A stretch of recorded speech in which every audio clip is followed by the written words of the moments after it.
Guys আজকে কিন্তু নতুন আপডেট দিছে। আর আপডেট দেওয়ার সাথে সাথে দেখতে পাচ্ছ তোমরা গান ধরার স্টাইল এবং লবি পুরোটাই চেঞ্জ করে দিছে।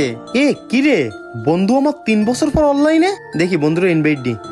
Hello hello. এই বন্ধু, শুনলাম আজ নাকি OB50 আপডেট দিছে, আর শুনলাম এই আপডেটের পরে নাকি আমাদের ওল্ড পিকটা ব্যাক দিছে। এই বন্ধু চল চল জলদি মেসেজ স্টার্ট দে, আমি ওল্ড পিকের ভাঙা ঘন্টাতে নামবো। আর শোন বন্ধু, যেহেতু ওল্ড পিক ব্যাক দিছে, আজ থেকে কিন্তু আমরা আবার আগের মতো সারাদিন গেম প্লে করবো, সারাদিন পিকের মাঠে নামে এনিমি মারবো। আরে বন্ধু, তুই প্রায় 3 বছর পর গেমে ঢুকছিস, তোরে যে কেমনে বলি, সত্যি কথা বলতে ওল্ড পিকটা এখনো পর্যন্ত ব্যাক দেই নাই। কি বলিস বন্ধু, সত্যিই কি এবারও ওল্ড পিকটা ব্যাক দেয় না আমাদের? না রে বন্ধু, সত্যি এই আপডেটে ওল্ড পিকটা আমাদের ব্যাক দিল না। না রে বন্ধু, তুই নিশ্চয়ই আমার সাথে মিথ্যা কথা বলতেছিস, তোর কথা আমার বিশ্বাস হয় না একদমই। আরে বন্ধু, আমি মিথ্যা কথা বলবো কেন, আমি সত্যিই বলতেছি ওল্ড পিকটা ব্যাক আসে নাই। আর যদি সত্যি ওল্ড পিকটা ব্যাক আসতো তাহলে তো আমি তোরে ফোন দিয়ে সবার আগে গেমে নিয়ে আসতাম। 3 বছর পর অনেক আশা নিয়ে আসছিলাম ওল্ড পিক ব্যাক আসবে বলে, বাট এখন আমাদের